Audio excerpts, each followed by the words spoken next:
Hello everyone, I am Arunesh Dwivedi. I am pursuing a PhD in mass communication and I am doing the research on TV journalism in the age of smartphones, a special analysis with reference to Mojo. And we are doing a special group research and I have included very eminent personalities to discuss on this issue and Professor KG Suresh sir has joined with us. We are so grateful and thankful to sir. And uh, I would like to know the basics question first. And sir, the first question is related to the point ki what are the prospects and challenges of mobile journalism in India? Okay. Thank you, Arunesh. Wish you all the best for your PhD. And it's a very important subject. And so far as prospects are concerned, it is huge. It's huge in the sense that mobile journalism virtually has the mobile phone that you have in your hand today, the smartphone, has replaced a television channel in terms of infrastructure. You don't need now anymore those huge buildings, those OB vans, those DSNGs, those backpacks, live views. Today the leading channels in the country are today providing only a smartphone, good quality smartphone, high-end smartphone to their reporters, who are expected to record it, who are expected to edit it, and who are expected to even send it, not only transmit to the television channel, but also to share snippets through their social media platforms. And if you have your own YouTube platform, you can edit it and transmit it from the mobile phone itself. So no more those huge infrastructure, those DSNG, and also the workforce. I used to be the senior consulting editor with Doordarshan News. And I remember we used to carry those very heavy tripods, cameras. We had people who would just hold the lights. Today, you don't need that kind of manpower to carry your tripod, to take the light man, the cameraman. You don't need that. Today, the reporter's responsibility has increased very much. He is no more just holding the mic and asking questions. He has to do the interview. He has to, take the pictures. Everything is expected from him. So news gathering has become easier. News gathering has become faster. With a mobile phone, you can go anywhere. When you are going along with a camera, people will immediately stop you. Law enforcement authorities may stop you. There may be groups which may stop you, political and other groups, which the moment they see a camera, they may stop you.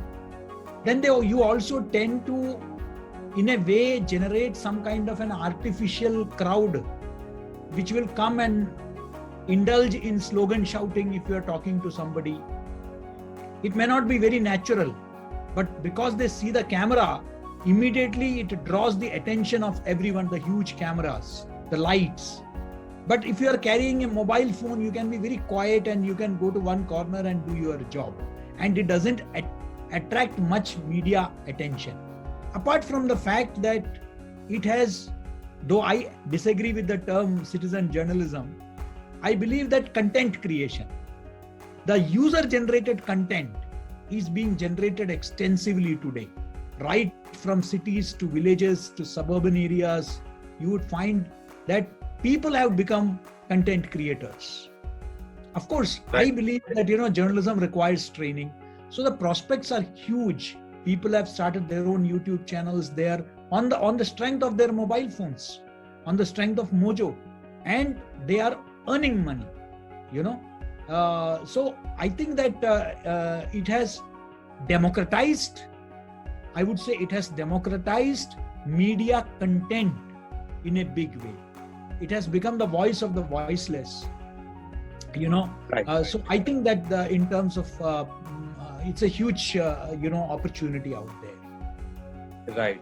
So, since you have mentioned two important points that smartphones are being used by the professional journalist as well as the citizen journalist. Yes. So, my next question is related to the this concept that how much the citizen journalism, the process of citizen journalism, is promoted by the smartphones, because they are not the professionally trained journalists. So do you think there should be some guidelines or any technical expertise for the citizen? I always say, Arunesh, that I have a problem with the term citizen journalists, because you don't have citizen doctors, you don't have citizen engineers. Not anybody can go and build a bridge, right? Not anybody can be go and become an architect. So not everybody can become a doctor. Similarly, I think that journalism also, yes, it is about content generation. So that is why I prefer to use the term content creators rather than using the term citizen journalism. Journalism is one. Content can be about anything. Journalism has to be about news. Content can be about anything. Somebody is showing the different cuisines of a particular area, say Mithulanchal or Purvanchal. So he can show cuisines of a particular area. But to be a citizen journalist, you have to talk about you have to be talking about news, events. That is one. Second, you see, a citizen journalist is not trained in terms of ethics, in terms of media laws, in terms of the Constitution of India. So it's not just about the technicalities which are involved. You see, that anybody can. Today, though, even a small child, can use the phone, and they can do perhaps a better job than you and me. But the thing is that, are they trained to be citizen journalists? Right. And that is the problem. Today, a lot of people, so that means that if we approve of that term, that means then there is no need for media schools, whether it is your media school at ISOMS, or it is my, Makhanlal Chaturvedi. I'm running a full-fledged university to teach journalism. So there is no need for, let us shut it down. Everybody can become journalists on their own. It doesn't happen like that. A lot of content, related to pluralism, diversity, all these things have to be taught to fresher students. Otherwise, they tend to end up, a very biased, they can put out fake content, they can put out misinformation, disinformation, in the process if they are not trained. So that skilling part is very important. Right. So you mean to say it's quite better if we call them as a content creators rather than citizen journalists. So my next question is related to the process of news gathering through the smartphone. What do you think? This is an easy process of news gathering in comparison to the traditional form of TV reporting, and what should we keep in mind by a TV journalist if he or she is doing reporting through smartphones? As I said, it is much more easier today. A lot of television channels, particularly during Corona, they have extensively used Mojo, particularly the Springers. Not everybody could afford a camera at that time. Today, a lot of youngsters are able to do, they are doing, they are working as stringers for many channels and that has generated employment opportunities at the grassroots level. So people are reporting a lot from the grassroots because of this. So it has become easier, as I said, that you don't need to have a vehicle, to carry the camera, the tripods. So even if you are on your bike, you can just put your mobile phone in your pocket and you can just go anywhere. So I think that it's a very, very user-friendly thing. So today accessibility has increased, that is one. Two, the mobile has also become the most, I would say that even for the target audience, majority of the people today watch, listen to a lot of content on their smartphones. So that is also there, that we should not forget. Now, in terms of news gathering, you see, the process remains the same. You have to identify a story, you have to do research, but the biggest advantage, and you have to go out and do the recording. So the process has not changed. Only thing is that today everything is done on the smartphone. Earlier you required different things. You needed, say for example, when I started journalism, we did not have computers. I used to work on typewriters. We used to have a library and archives where we would actually go back and and then we started the computer process and everything. Then Google came. So a lot of research is being done on Google. Then even when we used to do the Google thing, we would do it in the office. Well, we never had smartphones, those initial period. We had pagers and all that, two-way transmitters, Motorola and all that. So then we would go into the field and do the same thing. But today, everything, you're sitting at your home, there is a story, say black fungus. You have to do a story on black fungus. Immediately, what you do is that you do the Google search, you talk to people on your phone and connect with them. So everything can be done on the same device. Then you can edit them and you can transmit them. So you don't need to, so it has saved a lot of time. So the process of news gathering does not change. The process is everything, identifying, confirming with sources, everything remains the same. The only advantage, and that is the biggest advantage, is that everything today is being done on one device, and that's your smartphone. Right. So you talk about the gathering of news stories. Let's move ahead one step ahead. That there are some channels, there are some media organizations who are doing the production work with the help of various tools, various apps through the smartphone. And apart from that, there are some channels who are basically doing the presentation. In other terms, you can say the news anchoring through the smartphones. So do you think after gathering, the production and presentation front is also good for the smartphones? Well, I think that live studios are still there with most of the channels. But today, due to Corona and pandemic has only accelerated that process. That today a lot of anchors I have seen that have often operated from their homes. Now this has been enabled because of the technology, and Mojo has played a very important role in that. Now these smartphones, you have a lot of softwares which are available, apps which are available. There are studio apps which actually give you a, even in a YouTube channel you have, it will give you an international studio look. There are applications which are there.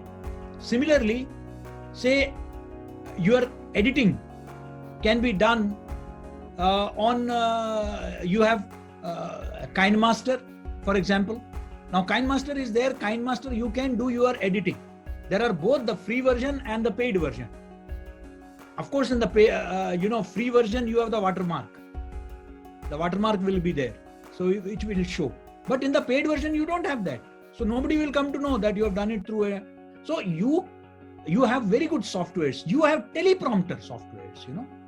Very good teleprompter softwares are there. So I think that for example, Parrot is there. Parrot is a very good teleprompter. So it will come on your screen.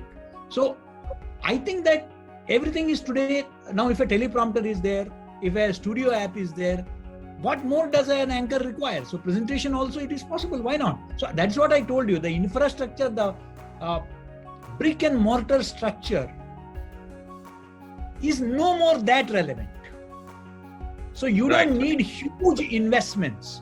You don't need huge investments on building, on rentals, on real estate. So this has democratized. The technology has democratized media, that it has become affordable. With a couple of lakh rupees, you can have, you can really start a media house and have very effective media platforms. Right. So basically, you mean to say we can use smartphones in the news gathering process as well, and as well as in the production and the presentation process. So we have talked. One thing. The thing is that the process remains the same. Only thing is that now that one single device it's like a single window. So there is a single device on which you can do everything. Right. So we have talked about the positive aspects of Mojo. As you know, there is always two sides of a coin. So what do you think that Mojo is taking the jobs of professional video journalists, professional camera persons, and what are the other negative points of Mojo? You see, with every technology, this is not something new. Every technology, once a technology gets rendered as obsolete. I mean, we used to have letterpress. In printing technology, you have seen so many changes. Don't you remember? I mean, of course, you are young. So, I mean, we used to have in the newspapers people who were designated as proofreaders. Right. They used to check the proof. There are still some of the old publishing houses still have that. So proofreading used to be done. They would go word by word, comma by comma, punctuations, everything they would check. Now that has become obsolete with the introduction of the computer, and it is the sub-editor himself who does everything and just forwards that. So I think that, with time, certain technologies become redundant. So certainly, yes, but I don't think that, for example, yes, the television channels are now giving it to the mobile phone to the reporters, so they have replaced camera persons. But for high-end operations, I mean, you cannot have, if you are going to say you had two cyclones back to back, Cyclone Tauktae and Cyclone Yaas. I mean, there you cannot be having the reporter doing that, himself. I think that it is, somebody has to help him out, because you were seeing the situation was so bad. In very, very, disaster situations, you need, support.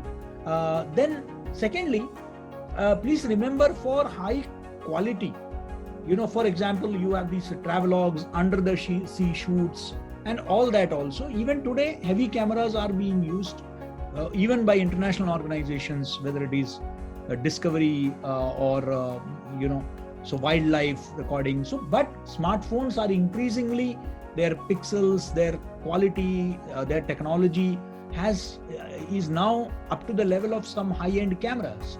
So increasingly, but the advantage is that, please remember that a good cameraman, if he can be, because camera is not just about technology, camera is also about, you should know the angles, you should know the light, you should know, so if you think that anybody and everybody can be using camera, I think that that's a misnomer. I mean, we should not, because camera itself is an art, you should know the lights very well, you should know the angles, you should know, the positions from where you can get the best shot. Now for that, a trained cameraman is certainly an advantage. So even the best of, channels have not done away with cameramen as such. They are certainly using, and even some journalists are getting trained in utilizing camera. So it cannot be an amateurish job, like we do take selfies at home. It's not like that. Professionally, if somebody is doing Mojo, he has to understand camera, its dynamics of a camera. Without that, though, I don't think that he would be very successful. You will get good quality shots, you will get good, light, you would get so that is important. Right. So I don't think that, but yes, some people who could not update themselves, that has happened. If you remember that some people could not move beyond the typewriters and could not get onto the computers. So, they lost out. So, one has to learn to, have a smooth transition. Right. Everybody will have to reinvent themselves. You see, whether it's a journalist or a cameraman, we need to reinvent. If we don't reinvent, then there would be a problem. Yes. So we have to update ourselves according to the time and according to the technology is developing. So my next question is related to the traditional journalism. Since the Mojo is a form of technology-driven journalism, and it's a new kind of journalism which is actually based on the technology. So do you think it is a good or bad sign for the traditional TV journalism? or any kind of the traditional journalism? You mean to say the Mojo? Yeah. But in comparison to Mojo will help or harm the traditional journalism, according to you? You see, traditional journalism in the sense that, yes, in the sense that, people are switching over from, particularly the younger generation. If you see, you don't see them reading newspapers. Even if they read it, they are reading it on their mobile phones, right? So they are not reading the hard copy. So to that extent, yes. But I think now television channels, websites, and even websites of newspapers, they themselves are using a lot of video content. The greatest demand today among consumers is for video content. Right. So I think that way, I think that it has generated more employment. I would look at it the other way. I think it has generated more employment. But this transition takes place, you see. I mean, today there would be, at least in India, we have bucked the global trend and we are still reading newspapers and magazines. But globally, the trend is downwards. We are still, at, before Corona, we were looking at some 3.6% growth. As against the 36% growth that we were looking at digital media. Okay.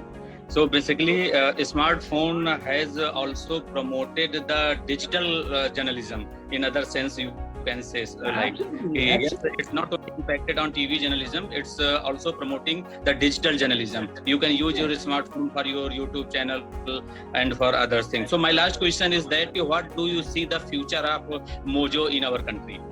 Oh, bright, very brilliant. Only thing is that they need a little more training. A lot of people are there and they are trying to do a good job, but in the absence of training, they end up making all kinds of wild allegations. They'll screen, they'll telecast live many things that should not be. Because in journalism, you come across many things that are to be reported, and there are many things in the social and national interest, which should not be shown also. We speak today, in the absence of such training, in the absence of training to have sources and other stuff, what they are doing is that they are putting everything out, and that is leading to a lot of fake narratives, fake content, misinformation, disinformation. So that is something that fact checking is very important. People will have to be trained in fact checking, in research, in ethics. So they need skilling, they need more training. And once that is done, I think that, Mojo, because at the end of the day, credibility is important. The viewers should believe that it is credible. So that credibility can only be attained, only if, you are trained to be a professional, journalist. If you are a professional person, if you are not trained, then you will end up making a lot of mistakes and harming irreparably the credibility of the media. Right. So basically, tools and techniques of news gathering process may be changed from time to time, but the basic principle of journalism remain constant. So we truth, have to accuracy, objectivity, all these things, truth, accuracy, objectivity, there cannot be any compromise on those things. Technology will Thank you so much, sir, for giving us your valuable time, and I'm 100% sure that your remarks, your inputs will help in my research. Thank you so much once again from the bottom of my heart. Always a pleasure. Thank you so much.